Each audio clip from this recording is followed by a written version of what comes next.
Jadi ini adalah foto dari bos kami di kantor, Pak Tommy Sinulinga, dan kita akan masuk ke ruangan dia.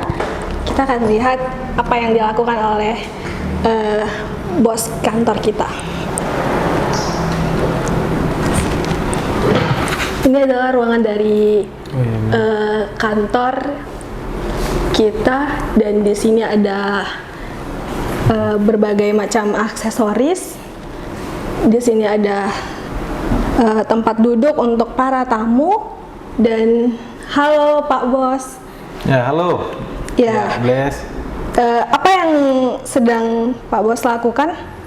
Ya, hanya membaca buku aja ini karena waktunya kita lagi senggang kan. Karena perkara kita kan minggu depan ya, kita nanti mau mulai tempur ya masalah kasus korupsi kan. Jadi baca-baca buku lah untuk mengisi kosongan waktu. Jadi karena kekosongan waktu nih Pak Bos, kemarin saya melihat di subscriber YouTube kantor kita gitu. Jadi ada yang bertanya, bagaimana sih sebenarnya proses atau seleksi penerimaan untuk menjadi seorang advokat gitu. Jadi Pak Bos selaku advokat gitu, bisalah memberikan tips dan trik atau gambaran-gambaran untuk menjadi seorang advokat. Baik, jadi kita diskusi bagaimana awal mulanya dari awal ya, bicarakan, diskusikan seseorang itu bisa menjadi seorang lawyer ya, yang baik itu seperti apa ya, bagaimana dia jadi lawyer yang bisa dia beracara, ya tentu dalam hal ini dia harus mempunyai nanti kartu tanda anggota KTA dan berita acara sumpah itu BAS. Nah, jadi kita akan diskusikan nanti terhadap bagaimana step-step yang akan dilalui oleh seorang lawyer untuk menjadi seorang pengacara yang memiliki izin seperti itu. Baik Pak, terima kasih. Halo kepada teman-teman semua. Selamat pagi Bang, bagaimana kabar Abang hari ini? Ya, pagi, sehat ya. Dalam hal ini kita walaupun dalam situasi pandemi, kita yang penting jaga tetap kesehatan. Ya. Bagaimana kesibukan Abang hari-hari di tengah-tengah pandemi ini?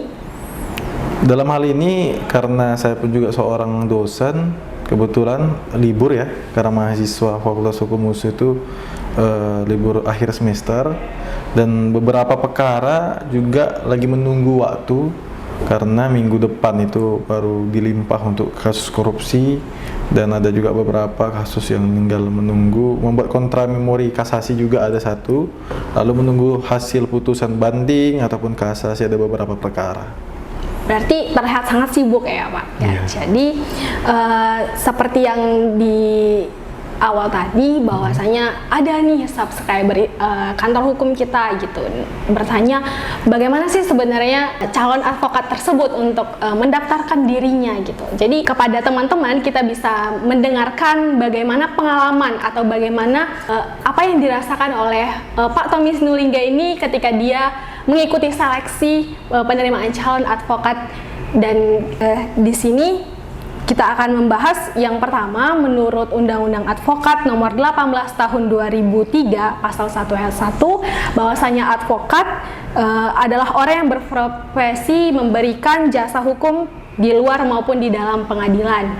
Dimulai dari pertanyaan pertama ya Pak, untuk menjadi seorang advokat itu tentu ada syarat yang harus kita penuhi gitu sebagai calon advokat gitu. Seperti apa sih syarat-syarat yang diminta seperti itu? Ya, jadi kalau advokat ini kan didasarkan dalam hal Undang-Undang Nomor 18 Tahun 2003 ya, tentang advokat. Nah, di mana dalam hal ini pasal 3 itu ya, untuk dapat diangkat seorang advokat ataupun lawyer ataupun penasihat hukum dalam hal ini ya ada beberapa persyaratan. Tentu yang pertama, dia itu adalah warga kenegaraan Indonesia, karena dia kan undang-undang di Republik Indonesia ini kan begitu, dia harus warga negara Indonesia, lalu dia bertempat tinggalnya juga di Indonesia ya kan. Baru dia dalam hal ini dia tidak boleh berstatus sebagai pegawai negeri ataupun seorang pejabat negara, dia tidak boleh dalam hal itu. Lalu yang berikutnya itu sekurang-kurangnya itu usianya adalah maksimal harus 25 tahun paling minimal. Jadi apabila mungkin syarat-syarat sudah terpenuhi, namun usia dari seorang yang mau menjadi lawyer tadi belum 25 tahun, dia harus menunggu. Dalam hal ini usianya harus umur 25 tahun. Nah, itu di pasal 3 itu disebutkan terhadap bagaimana minimal usia itu menjadi seorang advokat itu umur 25 tahun. Tapi tidak ada batasan maksimal, artinya baik dalam hal ini ya, ketika ada nanti seorang yang awalnya dia mungkin PNS, rupanya dia pensiun, artinya dia tidak berstatus sebagai pegawai negeri sipil lagi ya, tidak sebagai PNS lagi karena dia sudah pensiun seperti itu kan, dia menjadi seorang advokat boleh, dan itu banyak. Jadi banyak seperti mantan hakim, mantan jaksa seperti itu yang udah pensiun tadi jadi advokat. Nah, bahkan ada misalnya seorang jaksa ataupun yang ibarat aparatur penegak hukum yang dalam hal ini misal mengundurkan diri atau segala macam, ada yang memilih profesinya jadi advokat seperti itu karena syarat-syaratnya itu jadi dia sudah diperbolehkan karena dia tidak lagi pejabat negara, tidak lagi dia berstatus pegawai negeri sipil PNS. Nah, lalu tentu ya, namanya menjadi seorang advokat itu dia harus memiliki gelar sarjana hukum. Nah, jadi paling tidaknya itu pendidikan hukum yang berijazah S1 lah, ya kan, sarjana hukum itu harus ada. Kan nggak mungkin mau jadi seorang advokat dia sarjana manajemen, kan begitu kan? Nah, karena dia tidak, dalam hal ini tidak mengetahui bagaimana dasar-dasar, ataupun yang tamatan kedokteran, contohnya SCAT, mau jadi lawyer kan tidak mungkin, kan begitu. Nah, jadi itu dia minimal itu tadi, paling tidak itu berlatar belakang pendidikan tinggi hukum. Nah, ada yang melatar belakangi pendidikannya itu dia syarat yang berikutnya. Lalu setelah itu dia harus lulus ujian yang diadakan organisasi advokat, namanya nanti UPA, ujian profesi advokat. Nah, nanti akan saya jelasi bagaimana sampai stepnya lulus ujian itu. Yang berikutnya, setidaknya seseorang itu harus magang selama 2 tahun, kurang lebih paling lama 2 tahun di kantor ya, di kantor advokat, yang dalam hal ini tentu ketika sudah magang di kantor advokat paling tidaknya sudah mengetahui bagaimana cara beracara di persidangan, ya gitu, cara membuat suatu gugatan, pembelaan, tahu eksepsi, tahu membuatkan suatu jawaban dan lain hal banyak sebagainya, atau pendampingan secara pidana ataupun hukum acara tata usaha negara secara prakteknya. Jadi itu yang sangat penting, harus ada keterangan surat magang itu 2 tahun itu. Nanti dimintakan itu dari Padilah khususnya kan. Nah, lalu berikutnya tentu ini syaratnya umum ya, tidak pernah melakukan suatu tindak pidana ataupun kejahatan yang diancam, dalam hal ini setidaknya penjara paling lama 5 tahun ataupun lebih. Jadi pidana yang berat, jadi ibaratkannya pidana 5 tahun ke atas contohnya itu tidak boleh dalam hal ini syaratnya. Nah, lalu yang berikutnya berperilakuan baik, jujur, bertanggung jawab, karena tentu ya lawyer ini merupakan profesi yang dia officium nobile gitu kan. Jadi dia artinya profesi yang ibaratnya dikategorikan dia profesi yang mulia begitu, karena dia membela seperti itu kan. Jadi tentunya dalam hal ini seorang advokat itu harus berperilaku baik, ya, jujur, mempunyai tanggung jawab, ada rasa keadilan, ya, dan mempunyai integritas yang tinggi, menjaga integritasnya. Nah, itu kalau misalnya penjelasan dari Undang-Undang Nomor 18 Tahun 2003 terhadap pasal 3. Nah, tadi saya kan ada nyinggung terhadap advokat ya. Jadi kalau ujian profesi advokat itu kita harus nanti sebelumnya harus ada pelatihan PKPA namanya. Jadi misalnya ya, rekan-rekan mungkin ya, saudara yang di sana ya, tentu dia harus tamat dulu sarjana hukum. Ya, sudah dapat nih jasa nih sarjana hukum, ya kan? Ya, kalau misalnya dia sudah S2 ataupun doktor hukum segala macam, ya fine, yang penting dia paling minimalnya itu berpendidikan hukum, kan begitu. Lalu setelah itu dalam hal ini dia sudah mendapatkan gelar sarjana hukum itu, dia melakukan suatu pelatihan PKPA namanya.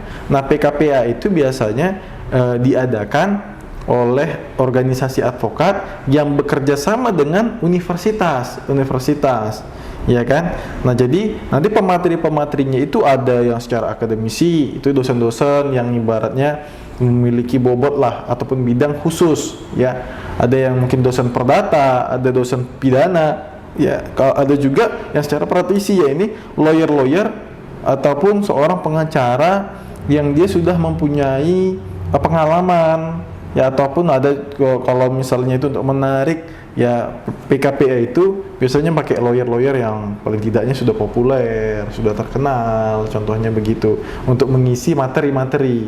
Jadi materi-materinya itu ya seputaran bagaimana nanti kayak seperti etika profesi seorang advokat gitu kan, contohnya kan. Baru bagaimana nanti hukum acara perdata, bagaimana nanti cara, pokoknya banyak lah. Memang dilatih untuk menjadi seorang lawyer gitu.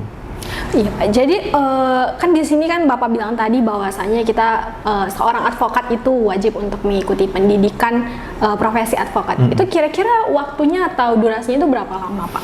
Masalah waktu ya, masalah waktu paling tidaknya itu ada sekitar 2 bulan atau sampai 3 bulan itu baru selesai PKPA itu, karena PKPA itu tidak tiap hari, dia mungkin diadakan mungkin hari Sabtu saja, tiap minggu Sabtu saja begitu. Jadi ada beberapa kali pertemuan hingga 2 bulan begitu.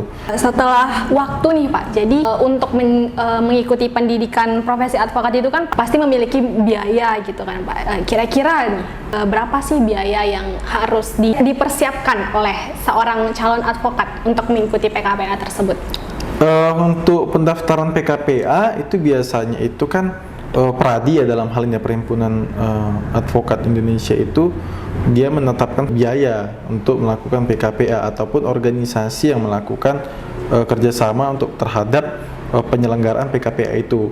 Jadi biasanya di zaman saya ya, saya cerita zaman saya, PKPA itu biayanya 5.250.000 contohnya, mungkin dari peradinya sendiri 5 juta, tapi dari program universitas yang melakukan pekerja sama baik administrasinya dan hal sebagainya itu 250.000. Jadi PKPA-nya itu 5.250.000 biayanya, dan itu boleh dibayar sekaligus di muka dan boleh juga dicicil berapa kali sampai 3 kali pembayaran, itu pun boleh sampai lunas lah seperti itu.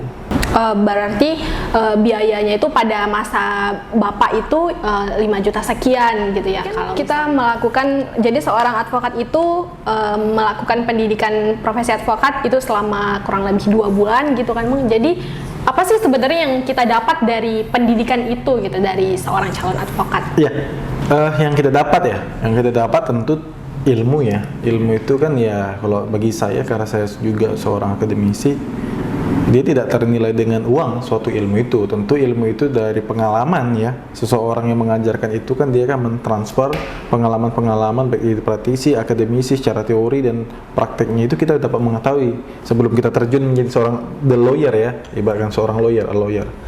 Jadi paling penting adalah yang kita dapatkan itu ilmu bagiku. Bagi kita ya. Baru yang kedua, kita nanti kasihkan suatu sertifikat. Sertifikat PKPA, bahwasannya kita telah mengikuti PKPA begitu, yang diselenggarakan organisasi apa yang bekerja dengan universitas mana begitu. Nah, PKPA itulah menjadi bukti bahwasannya kita itu sudah mengikuti PKPA, sertifikat PKPA itu. Oh begitu ya Pak. Nah kemudian setelah mengikuti PKPA itu seorang calon advokat wajib mengikuti ujian profesi advokat gitu ya Pak. Jadi kalau misalnya nih seorang calon advokat mengikuti ujian profesi advokat gitu, setelah lulus bagaimana sih tahapan selanjutnya gitu Pak dari ujian tersebut? Apakah langsung sudah selesai tahapan seleksinya apa bagaimana? Ya baik ya, sebelum menjawab itu pasti penasaran juga nih ya para subscriber juga ataupun para rekan-rekan, adik-adik atau teman sejawat. Dalam hal ini ujian profesi advokat yang disingkat dengan UPA itu juga ada biayanya. Nah, ada biaya. Jadi ujian profesi advokat itu sekitar antara 1,5 juta ataupun 2 juta untuk melakukan uji profesi advokat, dan ada syaratnya, baik itu yang pertama ijazah, baru sertifikat PKPA. Jadi untuk UPA tadi itu dibutuhkan tuh sertifikat PKPA itu tadi.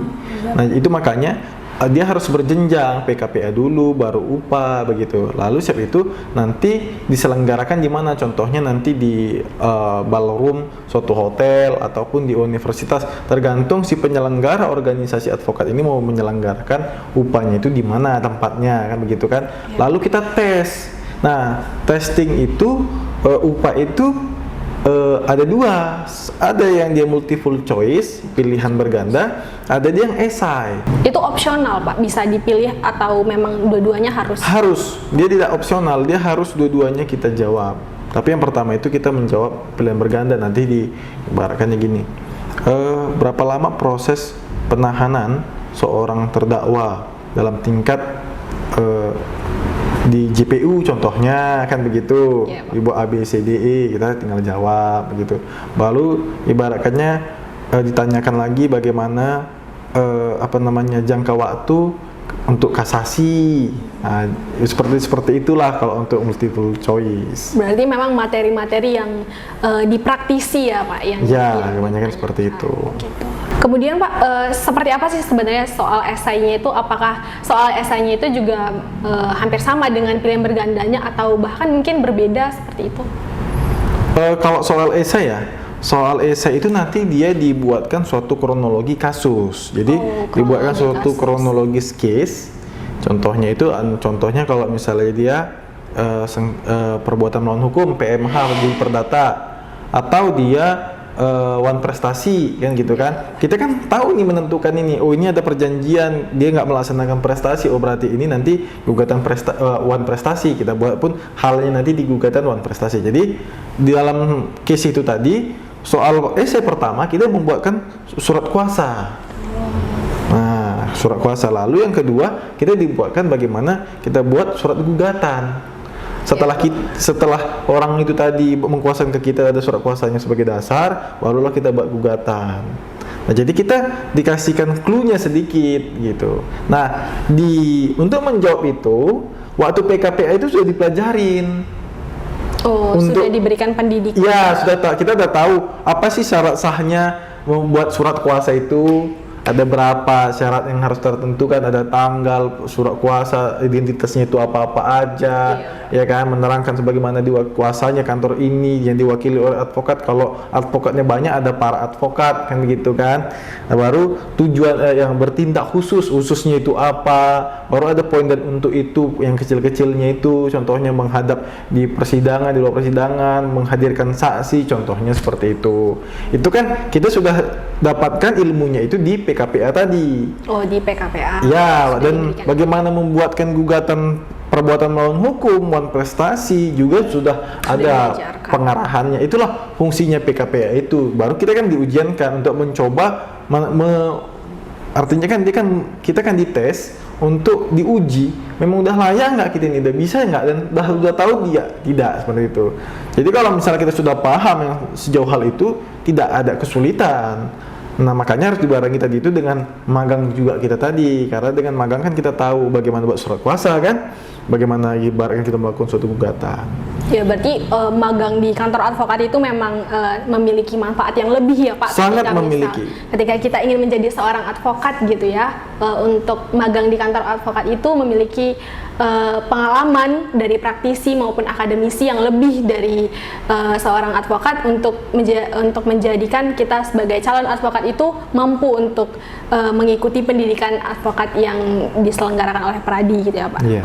Setelah ujian advokat nih Pak, yaitu UPA gitu kan, apa sih tahapan selanjutnya gitu yang perlu dilakukan oleh calon advokat gitu? Ya, tahapan yang selanjutnya ya tentu sembari baik ibaratkan dia tadi sudah magang ataupun dia mungkin belum magang nih, tentu harus magang dulu. Harus magang. Iya, harus magang. Kalau tadi ibaratkan dia ngambil PKPA, dia sudah magang di kantor advokat, ya baik kan begitu. Tapi kalau misalnya dia udah upah tapi dia belum magang dulu. Nanti di kantor advokat yang dia magang itu, kantor itu mengeluarkan bahwasannya benar, bahwasannya si Budi contohnya kan, dalam hal ini merupakan telah magang di kantor advokat Tommy Sinulinga & Associate contohnya dari tanggal sekian hingga tanggal sekian, paling tidaknya estimasinya minimal 2 tahun begitu kan. Nah, itu menjadi salah satu syarat nanti kantor advokat itu membuatkan. Berarti ketika kita magang di kantor advokat ini, Pak, berarti bisa sebelum kita ikut seleksi itu kita magang dulu gitu? Boleh. Oh, Boleh. jadi itu lebih mempercepat ya, Pak, Iya. proses Lebih seleksi. macam ya. Ada yang dia fresh graduate dia langsung magang, ya kan? Selagi melihat dia PKPA, lalu dia upah sekali sembari. Ada juga yang masih mahasiswa belum sarjana hukum pun dia sudah magang kan begitu. Iya, Ya artinya lebih baik lagi yang seperti itu. Jadi setelah magang gitu kan, Pak, kemudian yang tahap selanjutnya seperti itu. Ya tahap selanjutnya itu kita nanti menunggu pengumuman jadwal untuk disumpah. Sumpah pradi kan begitu. Jadi organisasi pradi itu nanti bekerja sama dengan pengadilan tinggi setempat. Kalau di Sumatera Utara, pengadilan tinggi Sumatera Utara contohnya kan begitu kan. Jadi ada nanti dijadwalkan dan itu ada biayanya lagi kita daftar. Ada biayanya ada lagi biaya ya, lagi. Biaya itu mungkin sekitar kalau dulu saya 4 juta. 4 juta. Jadi kita bayarkan biaya itu. Nah, lalu dilengkapin kan syaratnya. Nah, syarat-syaratnya itu tadi itulah yang termasuk di pasal 3 Undang-Undang Nomor 18 tahun 2003 itu tadi. Nah, jadi kita udah dapat PKPA, Ya, udah lulus UPA, udah ada surat magang, ada ibaratkan SKCK berkelakuan baik kan begitu kan. Nah, dan ada syarat-syaratnya kayak pas foto dan segala macamnya itu nanti. Iya, Pak. Nah, setelah itu kita daftarkan, baru nanti ada jadwalnya ditunjukkan tanggal kapan dan bulan berapa. Itu biasanya dilakukan penyumpahan itu di pengadilan tinggi. Oh, jadi apa sih, Pak, sebenarnya esensi dari mengapa gitu ya profesi advokat ini disumpah gitu? Iya, karena salah satu syarat dalam hal ini kan kita kan beracara di persidangan. Ya. Kita harus ibaratkannya menjunjung. Jadi sumpah advokat itu ada nanti isinya itu. Sumpah advokat dilakukan. Harus jujur dan tidak apa segala macam itu kan. Nah, itu harus diucapkan. Jadi seorang advokat itu tidak hanya memiliki kartu tanda anggota advokat saja, tapi dia memiliki BAS. BAS itu adalah berita acara sumpah. Nah, ini dia bentuk BAS. BAS dari Pengadilan Tinggi Medan kalau abang kan. Nah, dari Pengadilan Tinggi Medan saya inilah ya isi sumpahnya itu, demi Allah saya bersumpah ya kan bahwa saya akan memegang teguh dan mengamalkan Pancasila sebagai dasar negara dan undang-undang negara Republik Indonesia. Bahwa saya untuk memperoleh profesi ini langsung atau tidak langsung dengan menggunakan nama atau cara apapun juga tidak memberikan atau menjanjikan barang sesuatu kepada siapapun juga. Ini penting untuk lawyer itu tadi itu tidak melakukan untuk mencapaikan suatu kemenangan dalam perkara, contohnya Untuk menjanjikan kemenangan, contohnya gitu. kan begitu kan, nggak boleh. Bahwa saya dalam melaksanakan tugas profesi sebagai pemberi jasa hukum akan bertindak jujur, adil dan bertanggung jawab berdasarkan hukum dan keadilan. Bahwa saya dalam melaksanakan tugas profesi di dalam atau di luar pengadilan tidak akan memberikan atau menjanjikan sesuatu kepada hakim, pejabat pengadilan atau pejabat lainnya agar memenangkan atau menguntungkan bagi perkara klien yang sedang atau akan saya tangani. Nggak boleh. Nah, bahwa saya akan menjaga tingkah laku saya dan menjalankan kewajiban saya sesuai dengan kehormatan, martabat, bertanggung jawab sebagai advokat. Jadi ada tingkah laku advokat itu pun nggak boleh. Dalam hal ini contohnya nggak mungkin kan beracara pakai kaos kan nggak sopan. Iya, gitu. Itu kan tingkah laku termasuk, itu tidak boleh. Bahwa saya tidak akan menolak dan melakukan pembelaan atau pemberi jasa hukum di dalam suatu perkara yang menurut hemat saya merupakan bagian dari tanggung jawab profesi saya sebagai seorang advokat. Jadi advokat ini nggak boleh menolak untuk melakukan pembelaan atau pemberi jasa hukum dalam suatu, ada nih orang yang mau perlu bantuan hukum, contohnya begitu. Inilah sumpah advokat yang sebenarnya dibacakan. Nah, ini berita acara sumpah ini nanti di awal persidangan harus ditunjukkan berserta nanti kartu tanda advokat, KTA. Gitu sih, jadinya kalau yang paling penting menjadi seorang advokat dan itu sudah sah bisa beracara di pengadilan. Oh, dan itu sudah sah gitu. Iya. Di pengadilan. Jadi kesimpulan dari Pak Tommy gitu ya. Kita ingin mendengarkan pesan dari Pak Tommy selaku advokat kepada calon-calon advokat yang ingin masuk atau ingin seleksi advokat gitu. Dipersilakan Pak Tommy. Jadi setelah terima kasih ya. Jadi mungkin tadi udah ada penjabaran ya dari awal sehingga bisa menjadi seorang advokat itu apa-apa aja. Tentu dalam hal ini advokat ini bukan ajang uji coba ya, ajang uji coba yang ibaratkannya profesi ya, sebelum coba-coba tes apa segala macam jangan menjadikan seperti itu karena prosesnya itu rumit. Dan setelah saudara menjadi sarjana hukum, prosesnya juga panjang menjadi seorang advokat. Ini harus magang dan lain sebagainya. Tentu dalam hal ini harus ketekunan ya, tekun dan lain sebagainya karena saudara sudah melewati PKPA, upah, baru di penyumpahan pradi, seperti itu kan, baru mendapatkan KTA dan lain segala macamnya. Mendapatkan KTA ini pun saudara harus tahu tiap tahun itu ada perpanjangan KTA. Itu nanti bagaimana biaya yang ditetapkan untuk perpanjang KTA itu di tiap-tiap organisasi advokat yang dalam hal ini nanti membuat suatu nilai kan begitu. Nah jadi advokat ini tidak boleh ibaratkannya tidak serius, harus benar-benar memang serius dan ditekuni. Kalau masalah pengalaman saya memang ibaratkannya dari niat ya, niat harus dari niat. Memang kita ingin membantu gitu ya masyarakat yang dalam hal ini membutuhkan pembelaan hukum. Dan jelas nggak boleh kita ibaratkannya mengharapkan nanti kalau teken kuasanya nggak banyak gitu kan nggak boleh juga. Tapi boleh dalam hal ini mungkin lawyer menolak suatu perkara ketika yang dia mungkin bertentangan dengan hati nuraninya, itu boleh. Itu ada lawyer nggak mau nangani suatu perceraian karena mungkin dianggap dia itu tidak layak bercerai gitu, sedangkan dia nggak mau seperti itu. Itu ada hati nurani yang masing-masing ya. Tapi bukan berarti yang dia nggak ada uangnya langsung tolak seperti itu, nggak mungkin. Itu sih.